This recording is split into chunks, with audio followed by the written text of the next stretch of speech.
Sanibonani, welcome back to enye video. Ngiyabonga kakhulu for tuning in. Thank you very much for coming to Umnkosi Nophilile. Ngizothanda ukuthi ngikhulume bafethu ngodaba lukaBaba uNhlanhla Mkhwanazi engilibonile nje engathi kuthiwa uyaphenywa. Ubaba uNhlanhla Mkhwanazi bafethu ngomunye umuntu enginokuthi mangena ka social media ngizwa abantu bembabaza ukuthi uyabona uCommissioner wamaphoyisa waKwaZulu Natal uyasebenza. Igebengu sizingathi sezimsaba manje igebengu sizingathi zinokuthi kungcono nje ngempela uyasebenza uyayiklina le ndawo kuningi okuhle kodwa ebengikuzwa ngoba uMkhwanazi angaze ngizoluthola lubi empeleni bafethu angaze ngizoluthola lubi kuthiwa ke mhlawumbe uCommissioner wamaphoyisa wase KZN ngihleli ngimbona nje naseyindabeni kuthiwa the commissioner is working very hard, he's cleaning the place, he's doing this and that, you know what I mean. Ngihleli nje ngizwa ngomsebenzi wakomuhle awenzayo okulwa nezigebengu yona into engihleli ngizwa bafethu. So today mangibona kudaba lokuthi kuthi uyaphenywa nako konke mangiya kuma comments ngiyabona abantu bayakhala bathi hayi khona bafethu banamanga bazama nje ukuthi you know what ngoba bayabona ukuthi wenza into eright bona bajwayele corruption lama politicians, so bazama ukulwa naye ngoba yena vele uhleli njalo okwakhe wenza into enhle ulwa nobugebengu ulwa nazo zonke into ezingalungile. Manje ke bona ngoba bathanda zona lezi ezingalungile, corruption yonke into nje nokukhwabanisa, you know what I mean. So they are trying by all means to bring him down. This is what people were saying on Twitter bekhala ukuthi hayi ngeke lawa ngamanga nje kukhona ukuzanya ukwenziwa lana ngobaba uNhlanhla Mkhwanazi kuningi. So asibone lapha nodabeni olubhaliwe ke bafethu noNkululeko Nhlapho ephepheni ethi uNgqongqoshe wamaphoyisa ke uchaza ngophenyo olwenziwa ngoLieutenant General Nhlanhla Mkhwanazi. Uphiko oluphenya amacala kamaphoyisa iIPD luthi luyaqhubeka uphenyo ngoCommissioner wamaphoyisa kwaZulu Natal uLieutenant General Nhlanhla Mkhwanazi ngezinsolo zokuphazamisa ukuboshwa kwesikhulu sezokuhlunyeleliswa kwezimilo, kwezimilo eRichards Bay ngo-2023. So lolu phiko kuthi lucele umkhuzo wamaphoyisa kwaZulu Natal ukuba athumele istatimende esifungelwe ukuphendula imibuzo athunyele yona kungadluli ke umhla ka-19 kwephezulu. So lolu phiko ke luthi kwaba yiphutha ukubhala kwencwadi eyabhalela uLieutenant General Nhlanhla Mkhwanazi ibamba lenhloko yophenyo ku-iPD ethi uNgqongqoshe wamaphoyisa ucele iIPD ukuthi iphenye uCommissioner wesifundazwe. Lolu phenyo luwumphumela wesikhalo esingaziwa esivele emphakathini. iIPD imile kwelokuthi ke nakuba ithola izikhalazo emthonjeni eyahlukene uphenyo lwayo luhlala luzimele futhi aluchemile. Kusho ke iIPD uNgqongqoshe wamaphoyisa uMnumzane Senzo Mchunu ukhipha istatimende kulandela udaba ke lweNews 24 ngokuthi ke uyena unxuse iIPD ukuba ke iphenye ubaba uNhlanhla Mkhwanazi. So kulesi statimende kuMchunu uthi akavulanga icala kodwa uveze ukuthi uyalwamukela uphenyo olwenziwayo.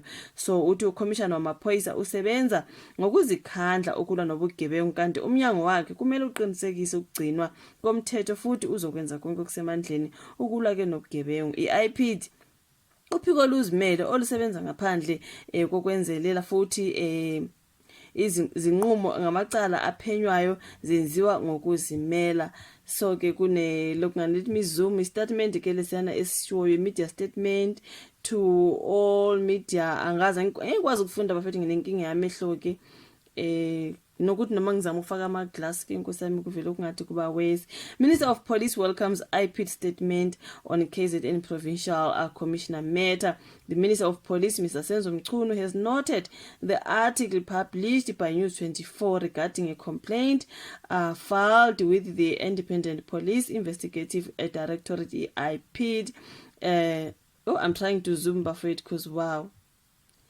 Ngizama ukuzuma the iPD has since issued a statement correcting the article. Then ngeke ngikwazi ukufunda ke yonke into ebhalwe lapha bafethu kulona daba ke olukababa uNhlanhla Mkhwanazi bengizile ukuthi kuthiwa ke uyaphenywa ngodaba olwenzeka ngo-2023. So angazi bafethu kuningi ke ngoCommissioner wamaphoyisa. Ngizoqhubeka ni-update mangizwe ukuthi kuthiwa kanti kwenzakalani uphenywa kangoba kutheni. Let me see if I can go through ama comments under that story. I think awekho. Okay, kulungileke, but yeah, people on Twitter, let me go back ka Twitter abantu bebekhala ngokuthi hayibo inkulu into abazama ukuyenza ngokuka Commissioner uNhlanhla Mkhwanazi because ungumuntu osebenza kanzima ukuyikhandla ukulwa nezigebengu. Sekwenzakalana manje sekuthiwa uyaphenywa. So omunye bethe South Africa if you will forever stand with General Nhlanhla Mkhwanazi, share this tweet now. Okay, let me see. No South African can pass this post. Okay, all right. Okay, siya like her, siya like her because we support. Let me see. Chris X said that Nhlanhla Mkhwanazi will be the enemy of the thuggery and the thugs. Surely they are ganging against him. One wishes he can get time to uncover their corrupt activities first and file a case against them. We cannot always let thuggery to flourish. This norm must be broken in South Africa. So I put props KZN top cop Mkhwanazi for allegedly abusing his power. Okay, Police Minister Senzo Mchunu has lodged a complaint with police watchdog IPID. IPID has backtracked on a report stating Police Minister Senzo Mchunu is behind the investigation into the so-called interference by SAPS Provincial Commissioner. Now, hey, let me see, njengoba ngifunda ama-tweet abantu bafethu because it's been trending, right?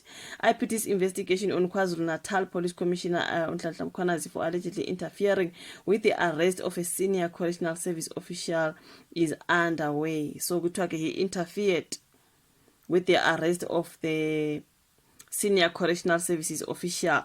So kuthiwa okay. Now kuthiwa the alleged incident took place in Richards Bay, KZN in 2023. Like I said, IPD has requested the provincial commissioner to submit a sworn statement by 19 March. It should be noted that the letter written to Lieutenant General Mkhwanazi by IPD's acting head of investigations that the police minister requested IP to investigate the provincial commissioner was erroneously written. The investigation is a result of an anonymous complaint from the public. Okay, the police minister didn't say akuphenywe ubaba uNhlanhla Mkhwanazi. It is like an anonymous complaint that came from the public. Now, IPID maintains that although it receives complaints and tip-offs from various sources, its investigations remain independent and impartial.